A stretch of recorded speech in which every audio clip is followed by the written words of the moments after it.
"You're not getting in," my brother smugly whispered, flashing his gold-embossed VIP pass right in my face outside the White House gates.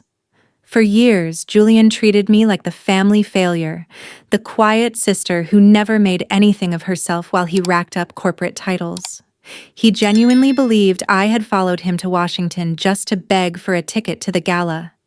He snickered, nudging his wealthy fiancée as security stepped up to block me. But I didn't argue. I didn't raise my voice. I simply pulled out my phone, opened a single email, and handed my dark screen over to the head hostess. She scanned the encrypted QR code, and the moment her reader beeped, the color drained completely from her face. Her hand started trembling. She looked past Julian, looked straight into my eyes, and panicked. "Sir," she whispered into her earpiece. "She's here." My name is Nicole Turner. I'm 38 years old, and for as long as I can remember, I've lived in the long, suffocating shadow of my older brother, Julian. To our family, Julian was the golden child, a rising corporate lobbyist who never missed an opportunity to remind everyone of his six-figure salary, his expensive tailored suits, and his prestigious connections. I, on the other hand, was always viewed as the quiet disappointment. While Julian built a flashy public image, I quietly pursued a career in defense logistics and private technology operations.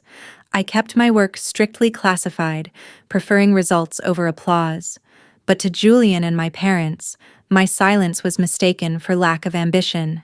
They assumed I was just barely scraping by, struggling to pay rent in a modest apartment while Julian conquered the corporate world. Over the years, I learned to keep my mouth shut during family dinners, enduring his condescending advice on how to make something of myself. But tonight was different. Tonight, we were standing outside the gates of the White House for a high-level evening reception. Julian was practically glowing, flashing his gold-embossed VIP pass to anyone who would look, thoroughly convinced he had finally reached the peak of social hierarchy. He looked down at me with genuine pity, believing I had somehow embarrassingly followed him to Washington just to catch a glimpse of the elite. Little did he know, the dynamic between us was about to shatter forever. Before we continue with what happened next, drop a comment below with the city you're watching from. I love seeing how far these stories travel. To understand how we ended up outside those gates, you have to understand the dynamic of our family over the last decade. Thanksgiving dinners were always a performance piece for Julian.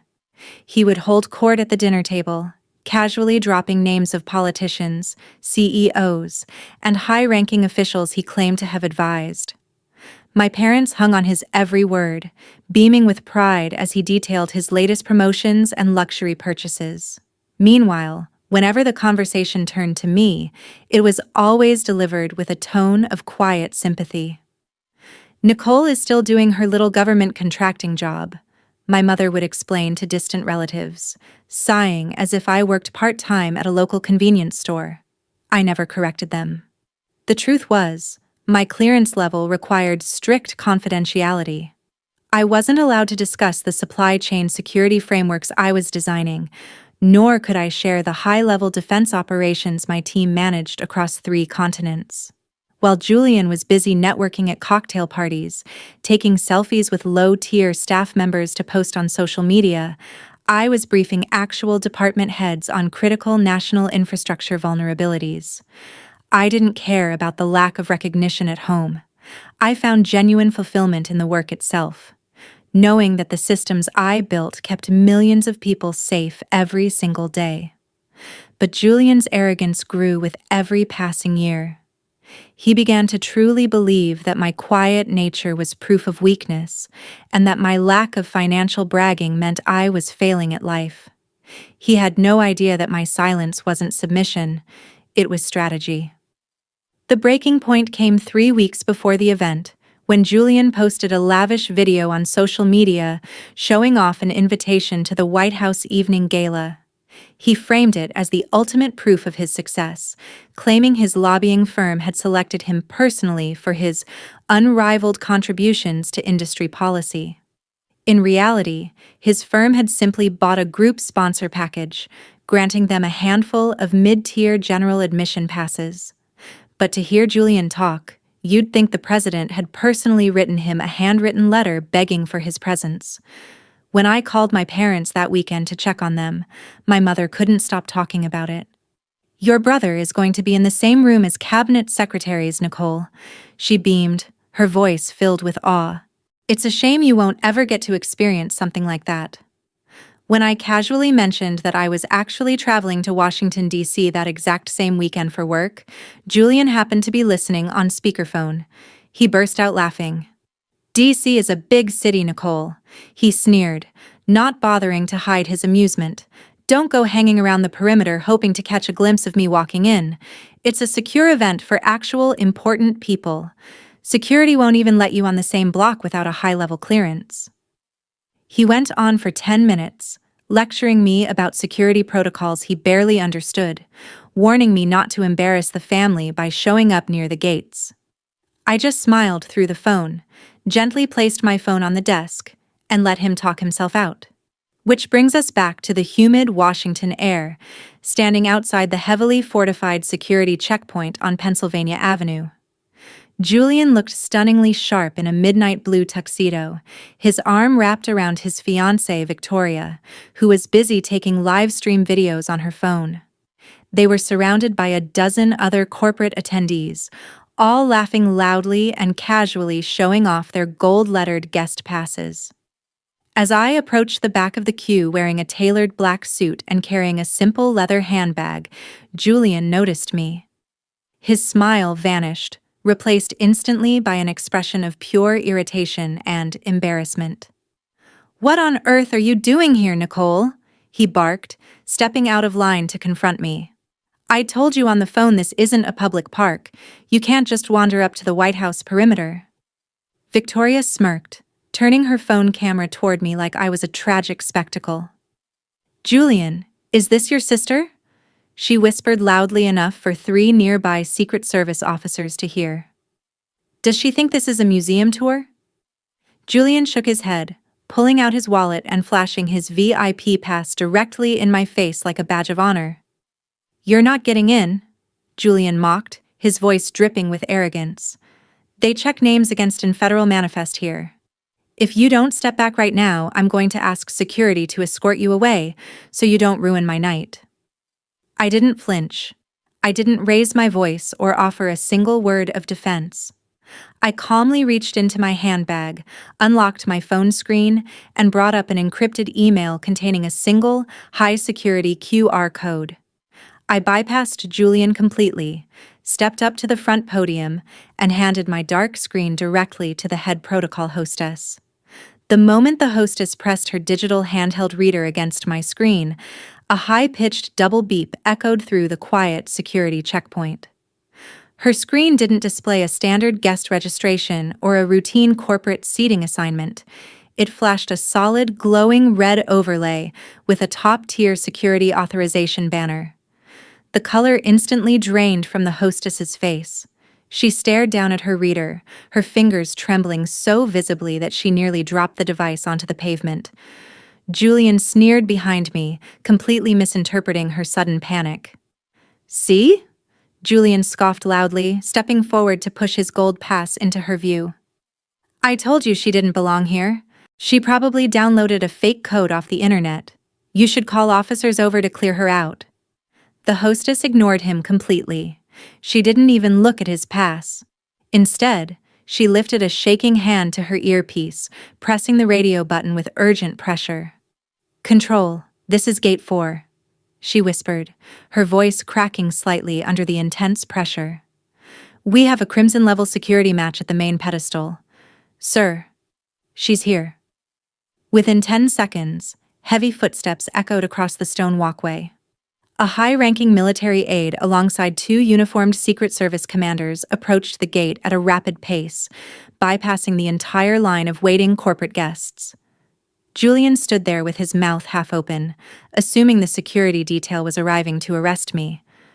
But as the lead officer reached the podium, he ignored Julian entirely, came to a sharp, formal halt directly in front of me, and delivered a crisp salute.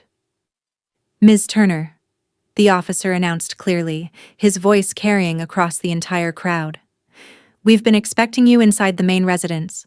The secretary and the admiral are already waiting in the West Executive Anteroom. Please, follow us." Julian's eyes went wide with pure horror as the realization hit him. I wasn't an uninvited guest. I was the keynote guest of honor. The heavy iron gates swung wide open, completely clearing the path ahead of me. As the lead officer motioned for me to step through, the silence in the security queue was absolute. Julian stood frozen in place, his arm frozen around Victoria, who had completely stopped recording her live video. The gold-embossed VIP pass in Julian's hand now looked like nothing more than a cheap, useless piece of paper compared to the military escort standing at attention around me. "Wait. There must be some kind of mistake," Julian stammered, stepping forward in desperation as his face turned bright red. "She's my sister. She works a basic government contracting job. I'm the one with the corporate sponsorship pass." The Secret Service officer turned slowly, giving Julian a cold, sharp look that instantly silenced him. "Sir, step back behind the blue line," the officer commanded firmly. "Your group's general access credentials are currently undergoing routine secondary verification.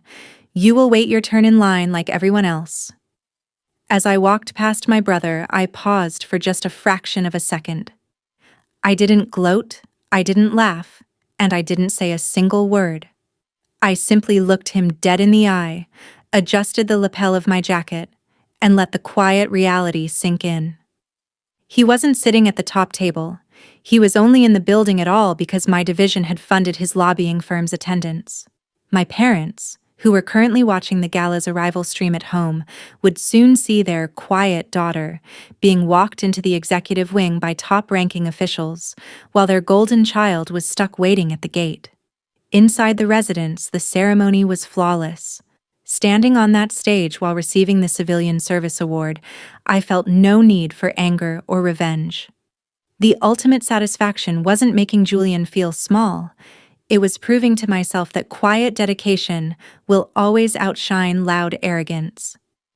After the official presentations concluded, Julian finally made his way into the main hall. The swagger he had worn outside was completely gone, replaced by a subdued, humbled posture.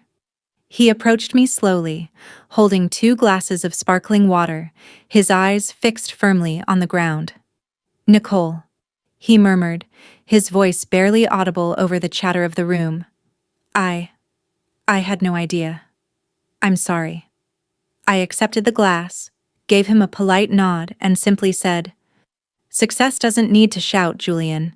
It just needs to deliver." My parents called me early the next morning, their voices filled with a mixture of shock, pride, and genuine embarrassment for how they had treated me over the years. From that day forward, the family dynamic changed forever. Julian never bragged at the dinner table again, and I continued doing the work I loved, knowing that true power never needs to prove itself to anyone. Now, I'm curious to hear from you who listened to my story. What would you have done if you were standing in my place at that gate? Have you ever dealt with a relative who underestimated you until reality caught up with them? Drop your thoughts in the comments below. Don't forget to like and subscribe for more stories, and click the video on your screen to watch another channel favorite. Thank you for watching until the end.